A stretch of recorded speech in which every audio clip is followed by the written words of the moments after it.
My name is Daniel.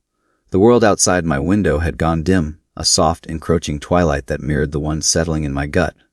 My wife was still beside me on the couch, the credits of that show, The Summer I Turned Pretty, rolling across the screen. The music, a syrupy pop melody, seemed a grotesque counterpoint to the violent storm raging in my head. I watched her, the gentle curve of her cheek illuminated by the flickering light of the television.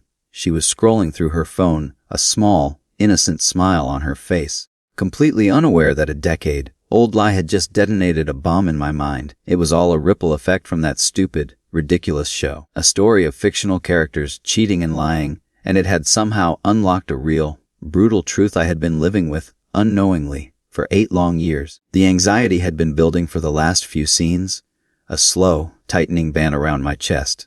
The main female character's casual revelation about making out with her fiancé's brother, and the almost flippant way she'd confessed it only to her friend, had sent an avalanche of questions crashing down on me.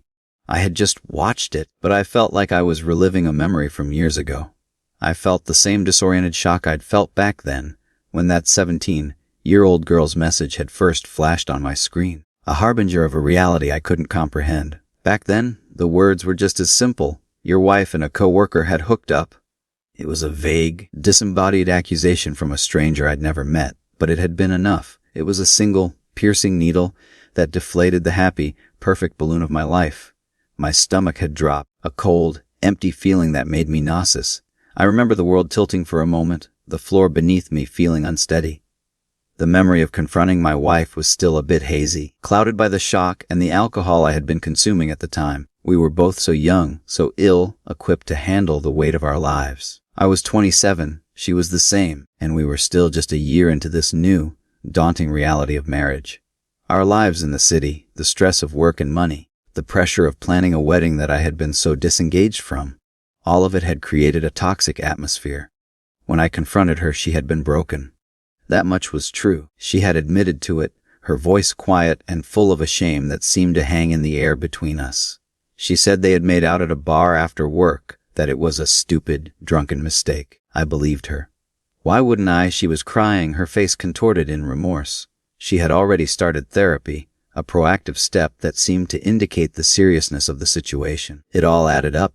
The simple, clean story of a moment of weakness, a drunken kiss.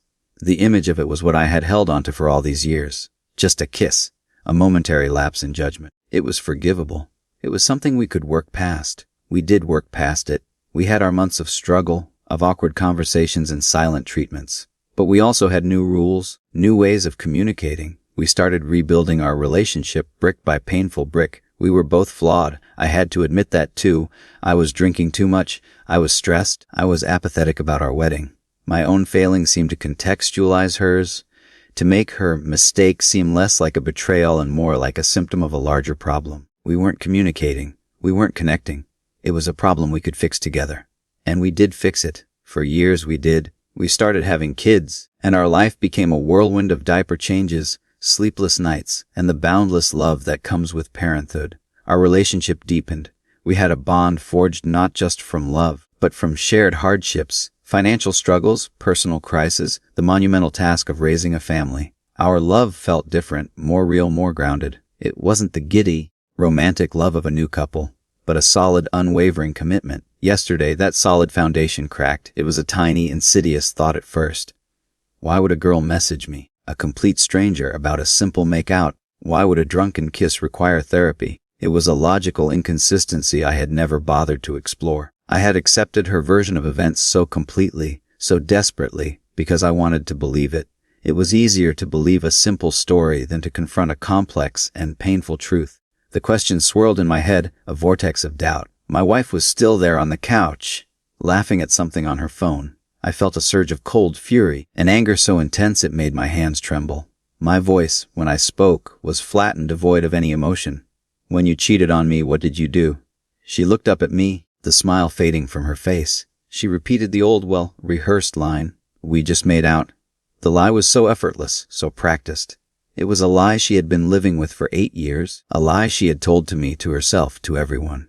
I felt a chill run down my spine, a cold premonition of the truth. I told her I would call the girl, the 17-year-old who had sent the message all those years ago. It was a bluff, an act of desperation, and it was enough. The truth came out, a torrent of raw, ugly details. They had made out at the bar, yes. But that was just the beginning. They had gone back to his apartment. They had tried to have intimacy, but he could not get it hard. My body went cold. The image of it, the thought of them in his apartment trying to be intimate, was a knife in my gut. The fact that it hadn't gone through, that he could not get it hard, offered little comfort. The intent was there. The betrayal was complete. My mind raced back to that time, to that specific moment in my life. I was out of town at a wedding, a solo trip because she had a work event. My absence, my trust, had created the perfect opportunity for her to do what she did. The thought made me sick. I felt like I was going to throw up. My entire marriage, our entire life together, felt like it was built on a foundation of sand, on a lie that was 8 years old. The image of running and jumping off a cliff, a desperate, irrational thought, flashed in my mind. It felt like the only way to escape this suffocating reality. The shame and the pain were so overwhelming, so all-consuming. I had been so stupid. I had accepted a half-truth, a lie of omission, and lived my life based on a false narrative. But the reality of my life today, the life I have built with her, is so different. I have 2 beautiful, innocent children, a 2-year-old and a 3-year-old, and we have another one on the way. My mind reeled with the implications. The life I had so carefully constructed, the life I felt was so strong and stable, was now in jeopardy. I kept replaying the scene in my head, the image of them at his apartment. It was a constant, looping torment. I thought of all the things I could have done. I could have divorced her back then, when I first found out. I could leave her now and destabilize my children's lives. I could take a break, run away from the family I had built. Or I could stay. I could fight through these horrible thoughts and try to find a way to move forward. The thought of leaving felt impossible. We are so different now. 8 years have passed. We are no longer the same 2 people who were struggling with work and money, who weren't communicating. We are a team.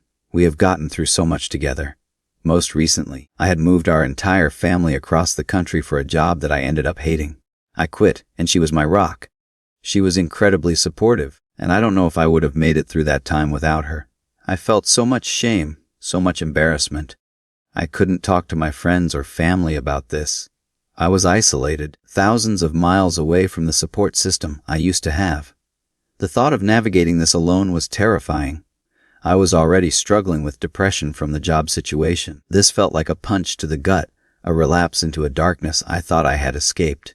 I had an appointment with a psychiatrist tomorrow, a step I had already taken to deal with my depression. Now, it felt more urgent, more necessary than ever.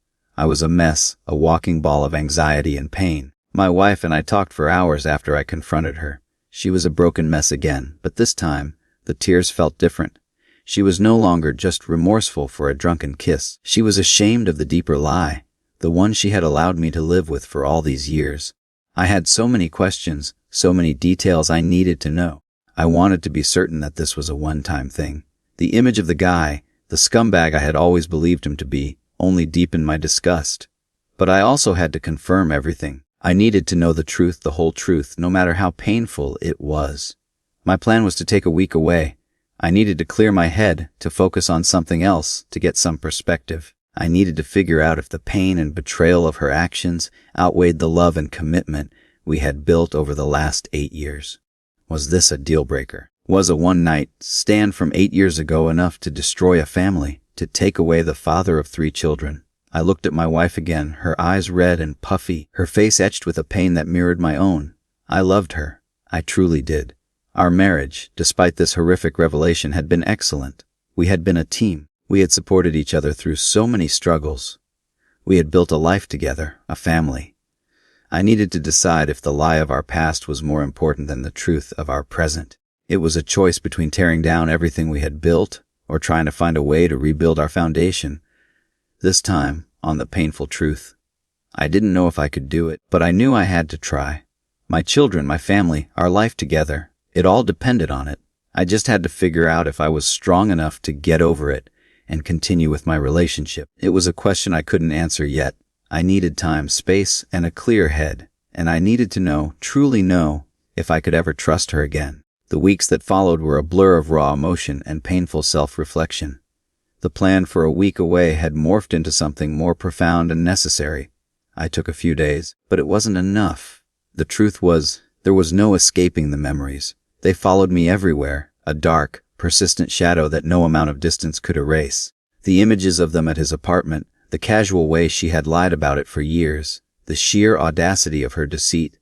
It all replayed in my mind like a movie I couldn't turn off. It was a cinematic loop of my own betrayal, a horror film where I was both the victim and the fool. Every time I looked at her, I saw not just my loving wife, the mother of my children, but also the woman who had hidden a part of her past from me, a part that could have changed the entire trajectory of my life. I spent my days trying to find a new rhythm, a way to live with this knowledge.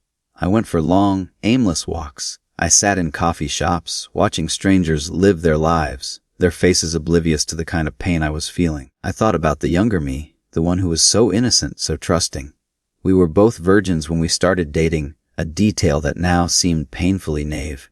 It had felt like such a bond, a shared purity that no one else could understand. It made her betrayal feel even more profound. The sacredness of that bond had been broken not just once, but twice. Once by her actions, and a second time by the lies she had told to cover it up. The fact that she had been able to look me in the eye for 7 years of marriage and not once mention the full truth felt like a violation of the deepest kind. It wasn't just a lie about an event, it was a lie about our entire relationship. I thought about the man, the coworker, the scumbag. I hated him. I hated him for what he did. But I also hated him for the part of my life he now occupied.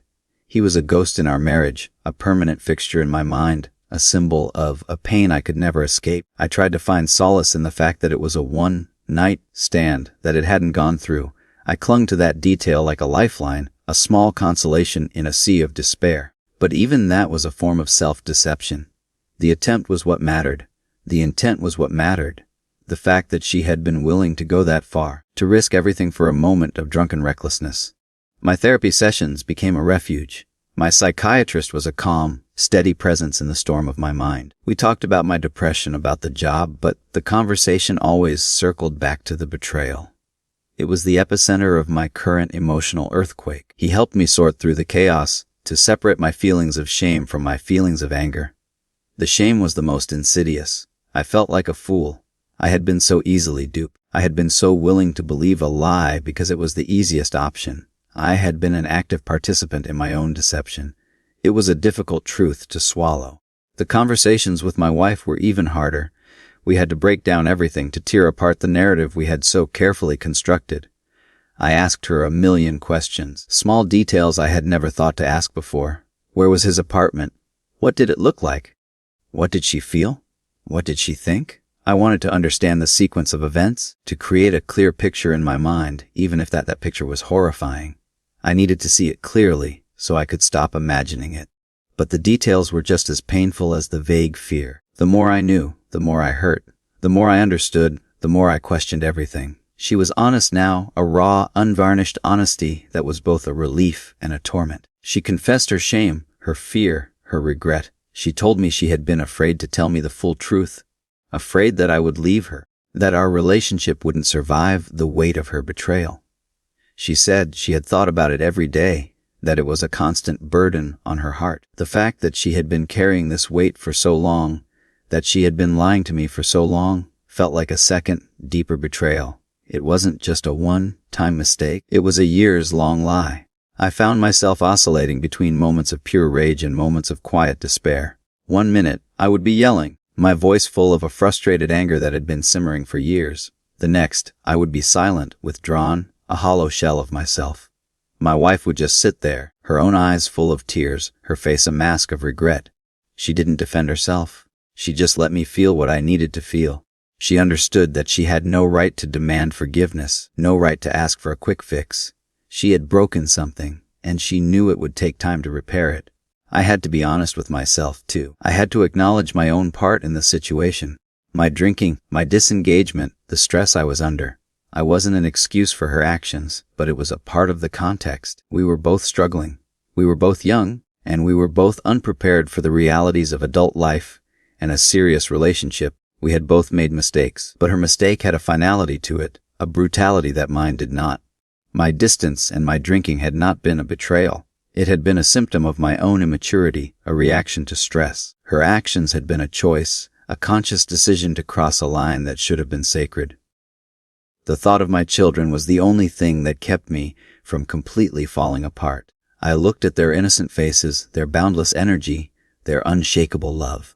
They were the product of a love that, despite its flawed beginnings, had grown and flourished. I couldn't bear the thought of destabilizing their lives, of taking away their family unit, because of something that happened so long ago. My commitment to them was what kept me anchored in a world that felt like it was spinning out of control. I started to see a glimmer of hope. It was a fragile, tentative thing, but it was there. I realized that my love for her was not built on the lies she had told. It was built on the 8 years we had spent together since then. It was built on our shared hardships, on the love for our children, on the quiet moments of support and kindness that had defined our marriage.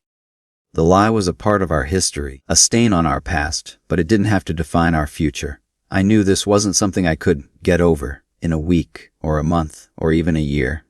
It was a wound that would heal, but it would leave a scar. The trust we had would have to be rebuilt, slowly, carefully.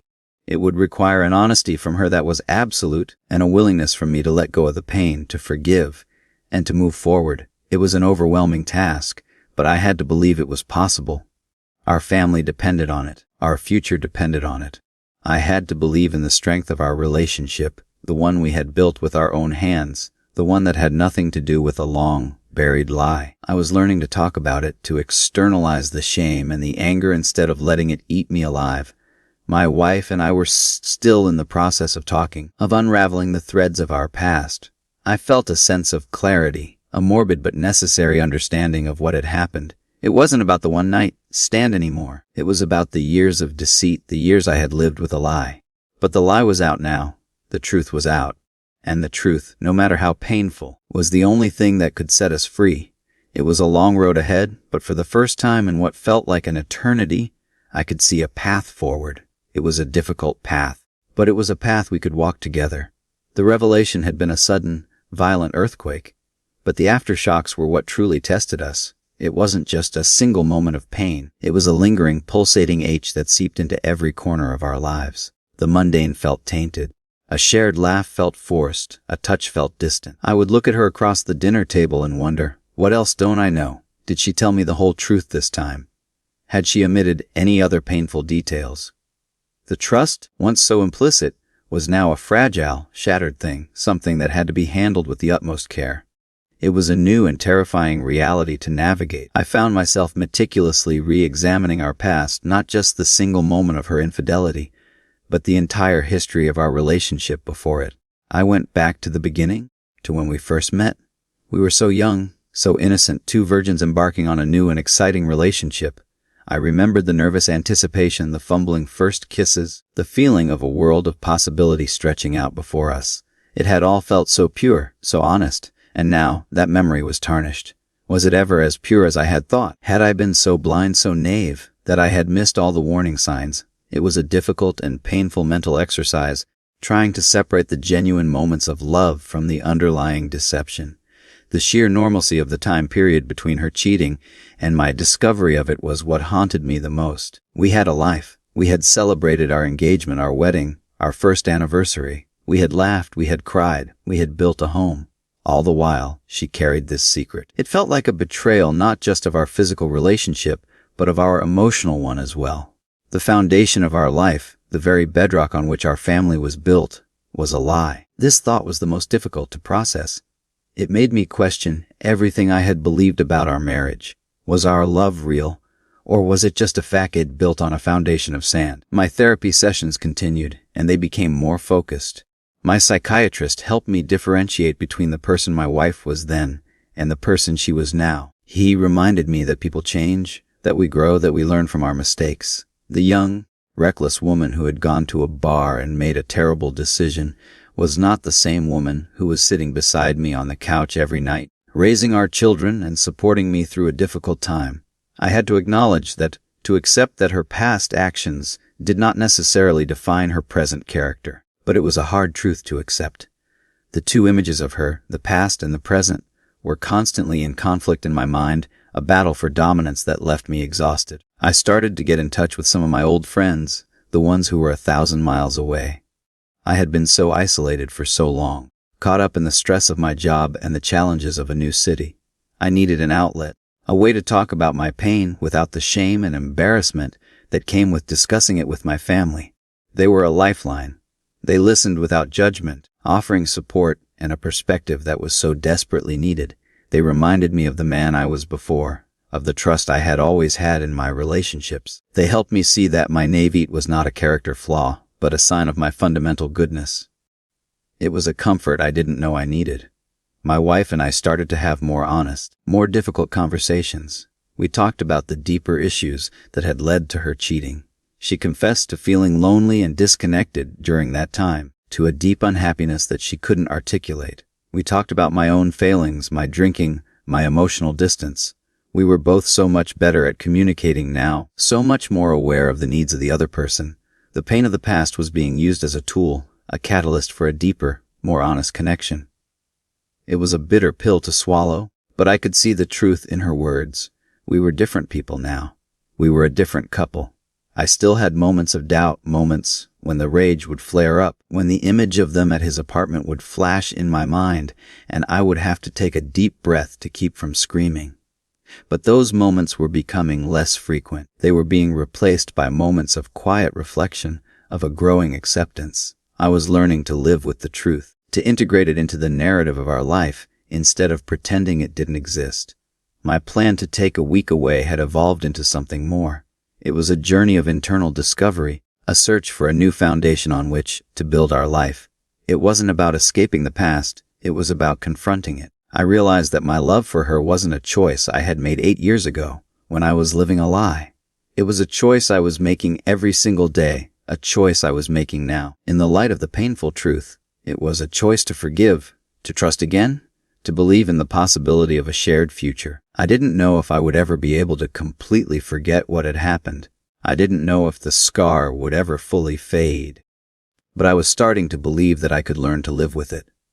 I could learn to look at my wife and see not just the woman who had cheated, but the woman who had grown, who had changed, who was fighting to make our marriage work. It was an act of faith, a leap into the unknown. But it was a leap I had to take.